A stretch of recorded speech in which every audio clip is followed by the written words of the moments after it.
ഒരുമിച്ച് ദൈവാരാധനാലയത്തിലേക്ക് വരുവാൻ പരിശുദ്ധനായ ദൈവം നമുക്ക് കൃപ നൽകി തന്നതോർത്ത് ദൈവത്തെ ಇವತ್ತಿನ ಕಾಲದಲ್ಲಿ ನಮಗೆ ಒಟ್ಟಾಗಿ ಸೇರಿ ಕರ್ತನ ಆಲಯಕ್ಕೆ ಬರೋದಕ್ಕೆ ದೇವರು ನಮಗೆ ಸಹಾಯ ಮಾಡಿದ್ದಕ್ಕಾಗಿ ನಾನು ದೇವರಿಗೆ ಸ್ತೋತ್ರ ಮಾಡ್ತೇನೆ.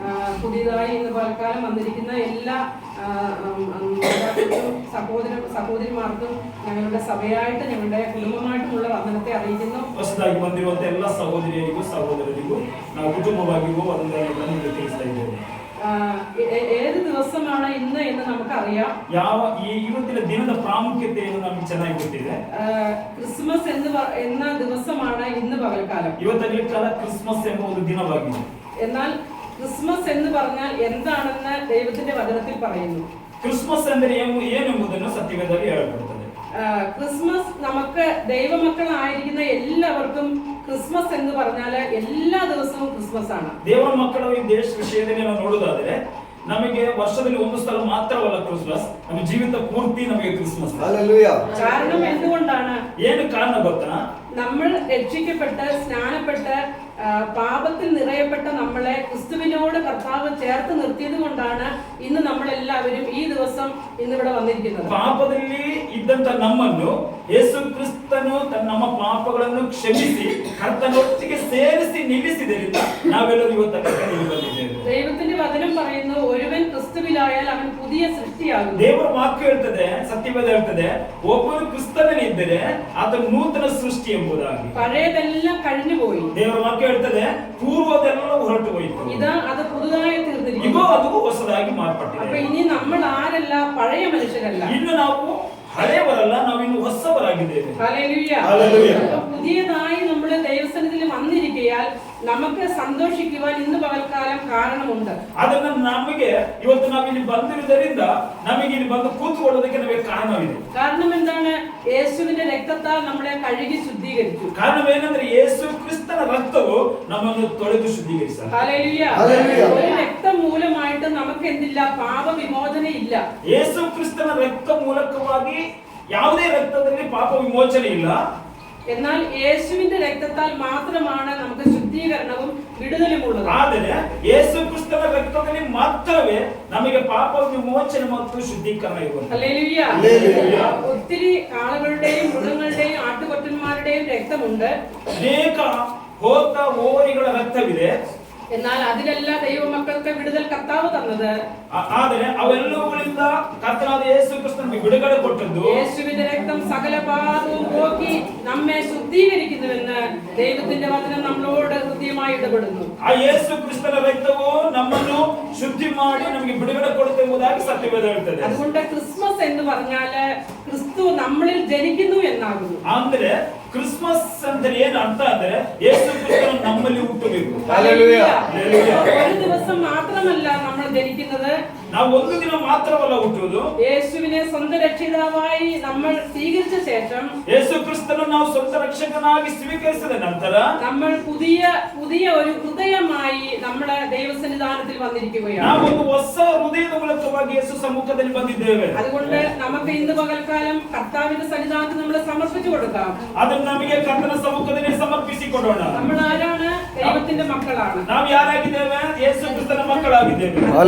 ദൈവത്തിന് വേണ്ടി നമ്മുടെ ജീവിതം സമർപ്പിക്കാം. ಆದ್ದರಿಂದ ನಮಗೆ ನಮ್ಮ ಜೀವಿತವನ್ನು ಯೇಸು ಕ್ರಿಸ್ತನಿಗೆ ನಾವು ಸಮರ್ಪಿಸೋಣ. നമ്മുടെ ഹൃദയം കർത്താവിന് വേണ്ടി കൊടുക്കാം. ನಮ್ಮ ಹೃದಯವನ್ನು ಕರ್ತನಿಗಾಗಿ ಕೊಡೋಣ. കാരണം ലോകത്തിൽ നമുക്കൊന്നുമില്ല, ദൈവസന്നിധി മാത്രമേ ഉള്ളൂ നമുക്ക് സമാധാനവും സന്തോഷവും പകരുന്നത്. ಆದ್ದರಿಂದ ನಮಗೆ ಈ ಭೂಮಿಯಲ್ಲಿ ಯೇಸು ಕ್ರಿಸ್ತನು ಮಾತ್ರವೇ ಸಮಾಧಾನವನ್ನು ಶಾಂತಿಯನ್ನು ಕೊಡುವಂತದ್ದು. അതുകൊണ്ട് ഇന്ന് പകൽക്കാലം നമുക്ക് സഭയായിട്ട് ആരാധിക്കുവാൻ കർത്താവ് കൃപ നൽകി തന്നു. ಆದ್ದರಿಂದ ಇವತ್ತು ಸಭೆಯಾಗಿ ಆರಾಧನೆ ಮಾಡೋದಕ್ಕೆ ದೇವರು ನಮಗೆ ಕೃಪೆಯನ್ನು ಕೊಟ್ಟಿದ್ದಾನೆ. എല്ലാവരും സന്തോഷമായിരിക്കുന്നു എന്ന് വിശ്വസിക്കുന്നു. ಎಲ್ಲರೂ ಸಂತೋಷವಾಗಿದ್ದೀರಿ ಎಂಬುದಾಗಿ ನಾವು ಗೊತ್ತಾ ಇದ್ದೇವೆ. നമ്മുടെ ജീവിതത്തെ കർത്താവിന് വേണ്ടി സമർപ്പിക്കാം. ನಮಗೆ ನಮ್ಮ ಜೀವಿತವನ್ನು ಯೇಸು ಸ್ವಾಮಿಗೆ ನಾವು ಒಪ್ಪಿಸಿಕೊಡೋಣ. പാട്ട് പാടുമ്പോൾ നമ്മൾ ഒരുമിച്ച് നമ്മുടെ ദൈവസന്നിധാനത്തിൽ കർത്താവിന് വേണ്ടി നമ്മുടെ ജീവിതത്തെ സമർപ്പിച്ചു കൊടുക്കുമ്പോൾ ഒരു മനസ്സോടുകൂടെ ഒരു താളത്തോടുകൂടെ ദൈവസന്നിധി നമുക്ക് ആരാധിക്കാം. ನಾವು ಹಾಡಾಡುವಾಗ ನಮ್ಮ ಮನಸ್ಸನ್ನೇ ಕರ್ತನಿಗೆ ಸಮರ್ಪಿಸಿ ಒಂದೇ ತಾಳದಿಂದ ಒಂದೇ ಸ್ವರದಿಂದ ನಮ್ಮನ್ನು ನಾವು ಕರ್ತನಿಗೆ ಒಪ್ಪಿಸಿಕೊಡೋಣ. എല്ലാവരും ചേർന്ന് പാടിയാട്ടെ. ಎಲ್ಲರೂ ಸೇರಿ ಹಾಡೋಣ. സ്തുതിക്കൂ മഹിമകൂ പാത്ര നീനെ എന്ന പാട്ട് നമുക്ക് പാടാം. സ്തുതിക്കൂ മഹിമകൂ പാത്ര നീനെ നിന്ന സ്തുതി ചെയ് ഹാടുവേനു.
Thank you, Jesus.